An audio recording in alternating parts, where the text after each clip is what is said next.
Supreme court ने आज बिल्किस बानो के मामले में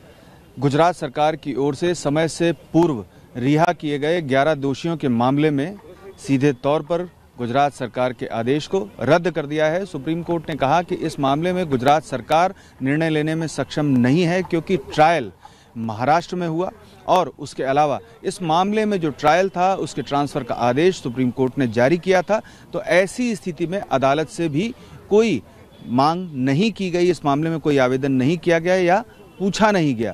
कि जो 11 दोषी हैं उनको समय से पूर्व रिहा किया जाना चाहिए या फिर नहीं। तो ऐसी स्थिति में गुजरात सरकार के आदेश को रद्द किया जाता है और अब 11 दोषियों को सुप्रीम कोर्ट सीधे तौर पर जेल भेजने का आदेश कर चुका है। इस मामले में कई लूप होल्स थे जहां पर सुप्रीम कोर्ट ने स्पष्ट तौर पर अपने फैसले में कहा कि गुजरात सरकार सक्षम नहीं है ऐसा आदेश जारी करने के लिए, क्योंकि इस मामले में जो ट्रायल था यानी कि मुकदमा था 11 दोषियों के मामले में वो ट्रांसफ़र किया गया था गुजरात से महाराष्ट्र की तरफ और उसके बाद महाराष्ट्र में ही सीबीआई की विशेष अदालत ने इस मामले में फैसला लिया था और फिर हाई कोर्ट और सुप्रीम कोर्ट की ओर से फैसला दिया गया था और जो ट्रांसफ़र का आदेश था वो सुप्रीम कोर्ट की ओर से जारी किया गया था। ऐसे में गुजरात सरकार को सुप्रीम कोर्ट से ये परमिशन लेनी चाहिए थी कि आखिर जो 11 दोषी हैं उनको समय पूर्व अगर रिहाई दी जा रही है तो उस पर सुप्रीम कोर्ट का मत क्या है, और ऐसा गुजरात सरकार की ओर से नहीं किया गया। इसके अलावा सुप्रीम कोर्ट ने ये साफ किया कि इस मामले में गुजरात सरकार इसलिए भी सक्षम नहीं है क्योंकि ट्रायल महाराष्ट्र में हुआ। ऐसी स्थिति में अब जो 11 दोषी हैं उनको जेल जाना होगा और सुप्रीम कोर्ट की जस्टिस बीवी नागरत्ना की पीठ ने इस मामले में 2 सदस्यीय पीठ ने इस मामले में फैसला देते हुए ये भी साफ किया कि महिलाओं का सम्मान जाति और धर्म के आधार पर निर्णित नहीं किया जा सकता और साथ ही ये स्पष्ट कर दिया कि जो रेमिशन की पावर है वो किस तरह से ट्रांसफ़र हो जाती है जब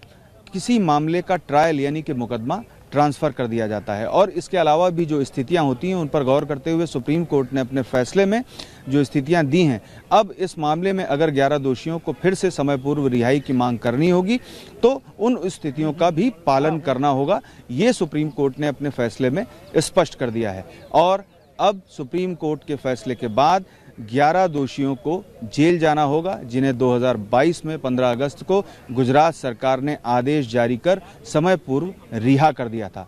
अच्छी बात यह है इस मामले में जो फैसला दिया गया है उसमें सभी स्थितियों को स्पष्ट कर दिया है। सुप्रीम कोर्ट ने करीब 45 मिनट तक इस मामले में जो फैसला था उसकी घोषणा की और 2 सदस्यीय पीठ ने हर एक पहलू पर जो अपना विचार था, जो अपना मत था वो स्पष्ट किया और साफ कर दिया कि गुजरात सरकार इस मामले में आदेश जारी करने में सक्षम नहीं थी। उन स्थितियों को भी सुप्रीम कोर्ट ने स्पष्ट कर दिया जो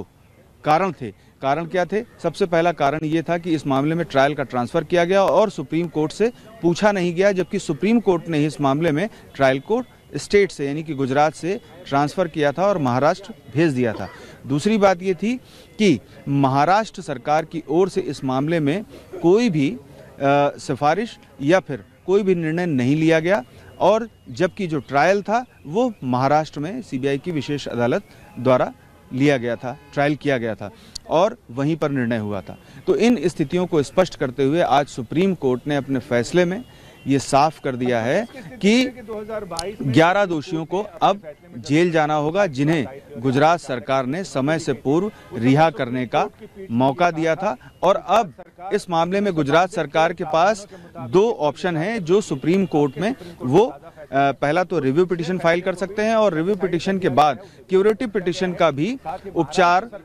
गुजरात सरकार के पास है। अब देखना ये होगा कि गुजरात सरकार इस मामले में क्या रुख अपनाती है, रिव्यू पिटीशन फाइल करती है या फिर नहीं करती है और सुप्रीम कोर्ट के मौजूदा फैसले का पालन करते हुए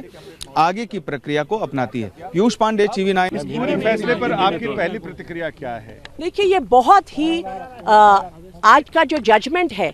जस्टिस नागरत्ना और जस्टिस भुइयां का सुप्रीम कोर्ट से रिमिशन मैटर पे जो बिल्किस बानो वाले केस में लोगों को रिहा कर दिया गया था स्टेट ऑफ गुजरात द्वारा, तो उसमें जो जजमेंट है वो कहता है कि रूल ऑफ लॉ सबसे ज़्यादा सुप्रीम रहेगा इस देश में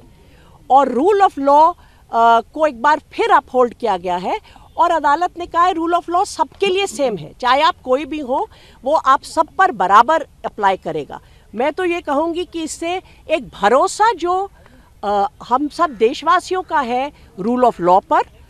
उसका एक बार फिर हमारा भरोसा इस पर वापस आता है कि हाँ, रूल ऑफ लॉ अदालत हमेशा अपहोल्ड करेगी, चाहे सामने कोई भी खड़ा हो। और उन्होंने कहा है कि जो गुजरात स्टेट ने जिस तरह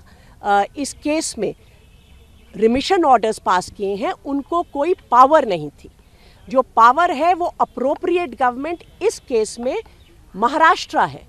क्योंकि ये पर्टिकुलर केस जो 2002 में जो हिंसा हुई थी गुजरात में, उससे ये पूरी इंसिडेंट निकलता है, जिसमें इस पर्टिकुलर इंसिडेंट में 14 से ज़्यादा लोगों की हत्या हुई थी और जो ये अक्यूज्ड हैं उनको उसमें कन्विक्ट किया गया था, और 3 औरतों के साथ गैंग रेप, उसमें बच्चों की भी हत्या हुई थी। ये केस का ट्रायल स्टेट ऑफ गुजरात से निकाल के सुप्रीम कोर्ट ने स्टेट ऑफ महाराष्ट्र में भेजा था ताकि फेयर ट्रायल हो सके। वहाँ पर कन्विक्शन होती है स्पेशल कोर्ट में, वो कन्विक्शन सुप्रीम कोर्ट तक अपहोल्ड होती है। उसके बाद ये रिमिशन जो स्टेट ऑफ गुजरात देता है, ना तो कोड ऑफ क्रिमिनल प्रोसीजर में उनको इसकी का अधिकार है, ना सुप्रीम कोर्ट की जो कॉन्स्टिट्यूशन बेंच की जजमेंट्स है वो इसका अधिकार देती हैं। तो एक तरह से ये पूरा का पूरा जो सिलसिला चला, ये without the authority of law था, उसमें कोई भी तथ्य नहीं थे और कानून के खिलाफ था। अगर कोई ऑर्डर कानून के खिलाफ होता है और उसमें कोई भी स्टेट एक्ट करता है, उसको सेट असाइड कर दिया जाता है, क्योंकि वो कानून की नज़र में फैसला है ही नहीं। उसको सेट असाइड करते हुए कोर्ट ने इस बात पर बहुत ध्यान दिया कि भाई ये लोगों को लिबर्टी मिल चुकी है, पर्सनल लिबर्टी और रूल ऑफ लॉ का क्या रिश्ता होगा, उसमें क्या इनकी लिबर्टी वापस ली जाए। वो सारी बातों पर बहुत गौर करने के बाद अदालत ने ये फैसला किया कि ये लोगों को वापस जेल में अभी जाना होगा, ताकि रूल ऑफ लॉ का पर जो इस देश टिका हुआ है, कोई भी हो, उसमें लॉ सबके ऊपर बराबर चलेगा। और उन्होंने ये भी आश्चर्य प्रकट किया कि गुजरात स्टेट ने इस तरह क्यों इस मामले में एक्ट किया। फ्रॉड की बात भी कही बिल्कुल, उन्होंने कहा fraud has been committed on the court. जो इनमें से कॉन्विक्ट था, उसने जो पिटीशन डाली उसमें बहुत से तथ्य जो ज़रूरी थे उसको सप्रेस किया गया। कॉन्विक्ट ने तो सप्रेस किया, मगर स्टेट ऑफ गुजरात ने भी उन बातों को अदालत के सामने दोबारा उजागर नहीं किया रिव्यू पिटीशन के जरिए। महिलाओं के सम्मान को लेकर के भी सुप्रीम कोर्ट ने जी, उन्होंने कहा कि देखिए इसमें जो महिलाओं का सम्मान है, महिलाओं की जो डिग्निटी है, अभी वो पूरी बातें तो पढ़ेंगे जब जजमेंट अवेलेबल होगा,